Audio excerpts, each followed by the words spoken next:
2023 is the year of great Souls-likes not made by From Software. Last month we had Lies of P, which scratched the Sekinokyo Pinocchio Souls itch. Lords of the Fallen is here from new developer Hexworks to fulfill your Dark Souls 3 needs. It's technically gorgeous, running on Unreal Engine 5. Has tons of quality of life improvements like seamless co-op, and it plays great. Stellar music, an intriguing story, and a killer art style propel it to the top of the genre for me. That genre being Souls-likes not made by From. While it does stumble a bit at the very end, it's a small trip over its own feet. Lords of the Fallen knows what makes Souls games great and improves on them in some key areas. So let's get into it in the XboxEra review of the 2023 version of Lords of the Fallen.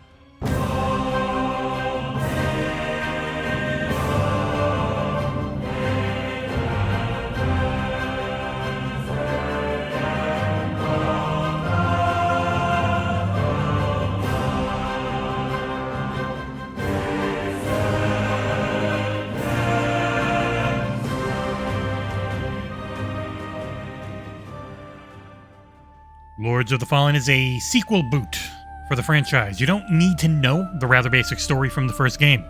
You are a Dark Crusader chosen by the previous wielder to control an Umbral lamp.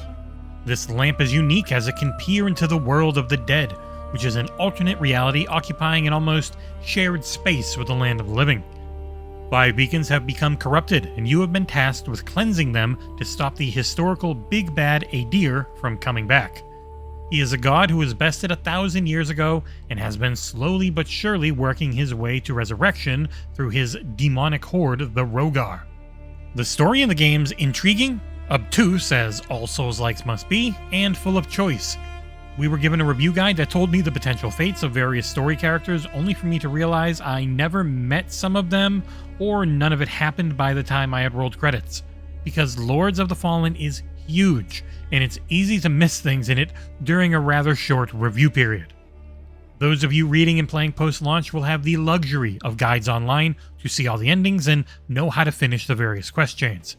It is a big, obtuse, wonderful tapestry that Hexworks has built here. I got an ending that felt appropriate for what I had been choosing to do, but also would be seen as bad by most, including me. I'm curious to see what other endings are on offer, and the game does offer up a New Game Plus mode. That is normally a great thing, but they made a single choice in it that I cannot stand. It has vestiges, aka your bonfire equivalents, but in New Game Plus, you only get one of them, and there are dozens available in the main game. You get to have the one at your base, and that's it. So, other than that one, you need to use temporary checkpoints the entire game, which require a currency of which you can only keep a handful of at any time. And wasting time is my biggest pet peeve in games, and this decision is one I hope they go back on quickly post-launch, because again, it's New Game Plus and most people aren't going to get there right away. For the game itself though, you will start by building your character with various archetypes to choose from that any fan of the genre will be instantly familiar with. I went with a mix of melee and ranged focus, strength and agility class. There are big shield-using beefy boys, fire magic freaks, holy bolt throwers, and stabby sneak thieves. They even brought the no gear or early stats so you can completely customize it wretch class. The main stats are strength, agility, endurance, vitality, radiance, and inferno. The first are obvious and each adds to your overall defense as you up them. Radiance is holy magic and inferno is Rogar magic, aka fire.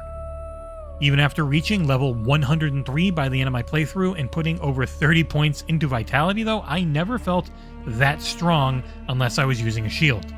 Enemies hit incredibly hard for most of the game, and while you can feel like a god running through the early areas, the latter ones are so full of mobs that I ended up preferring to just run by everything to the next checkpoint approach, instead of trying to fight 15 mobs at once. To level up, buy anything, or upgrade your gear, you'll need Soul's Vigor. Every enemy you defeat or item you sell to a vendor will gain you Vigor, the game's main currency. There are a few drops for upgrading weapons and armor, funnily enough the latter of which I never unlocked because this game is obtuse AF. along with various PvP and co-op currencies that can get you a mix of cosmetic and gameplay/build useful items. There is a blacksmith who supposedly offers up weapon and armor upgrades as well as rune socketing. I found her way later than I should have because, seriously, I played for like 10 hours past the point where you're supposed to find her, and I never unlocked her ability to either upgrade armor or socket runes. I only was able to upgrade my weapons, thankfully. I searched the entire map non-stop for hours after beating the game, and I still could not find the freaking first rune tablet needed to start it up. I found 2 and 3, but you gotta find them in order. All that said, Lords of the Fallen has one amazing party trick. The Umbral Realm is accessible at any time through use of your Umbral Lamp. The mysterious origins of this lamp and what it can do are a key part of the game's mystery. It can be used to sneak a peek into the land of the dead, which lays on top of the land of the living. Holding the left trigger and pressing X, you can choose to directly pull yourself into the Umbral Realm, removing half of your HP and replacing it with wither damage. Wither damage is a white meter on your HP that can be replenished by hitting enemies. Another way to enter the Umbral Realm is, of course, to die. Whenever you are killed for the first time, you'll awaken with your half a health bar in the Umbral Realm. Many a boss fight saw me kill them while in here, and for both puzzle and combat use, it's an incredibly cool mechanic. The Umbral Realm is an H.R. Giger meets gothic horror fest. It doesn't change up every part of the main world, but it is used to great effect in puzzles, where you're forced to enter the Umbral Realm to cross otherwise bottomless chasms or climb bone ladders to reach new areas. But staying in the Umbral Realm means fighting its denizens, and the more you kill over the longer period of time, the angrier something gets. There's an eyeball in the top right of the screen indicating the current danger level, and as it gets more and more filled, it starts to turn red. Once the red zone is hit, you better find a way to get out, or you'll be dead pretty soon. In the end, the biggest part of any Souls-like is just how the combat feels. The original Lords of the Fallen was infamous for its insanely hefty, slow, big boy movement. 2023's sequel boot is damned fast, feeling far more like Dark Souls 3 than pretty much anything else I can think of. I wore a mix of medium and heavy armor until I found a carrying capacity ring in the middle of the game, and even with full heavy armor, my character could run like a meth head during a full moon. You have 2 weapon slots with a main and offhand, 1 range/spellcasting slot, and those spellcasting items are called catalysts. Helmets, torsos, legs, and arms for your armor slots. Finally, there are 2 ring slots and 1 amulet slot. There are dozens of weapon types, and I had nearly 20 different shields by the end of my playthrough. For casting spells, you need that catalyst, which allows you to cast spells for each of its associated schools of magic, whether those are Radiance, Inferno, or Umbral. I had bows, crossbows, and over a dozen throwable or placeable items. And my favorite weapon in the game ended up being the throwable Enhanced Dull Hammer. It's a throwable that scales with both my strength and my agility, and as a character built entirely around those stats, it did insane damage. The final boss of the game found me using about 50 hammers to take him and his enemies down. Replenishing my ammo using consumables I'd picked up throughout my run made it easy. I had a big old bonker of a hammer that did more damage, but with a much higher risk of being hit. The amount of build choices is what makes any good Souls-like worth it, and Lords of the Fallen has a ton of great options. The game uses a lock-on system for combat, which works really well in one-on-one or up to a few enemies at a time fights. There are a lot of bosses, both unique and bigger versions of common enemies. None of them were particularly difficult, but they could be really damn tough. They always felt just hard enough that I had to focus up or, in some cases, go level up before I could get past them. The game is very well tuned, where seemingly every boss could be beaten by any build.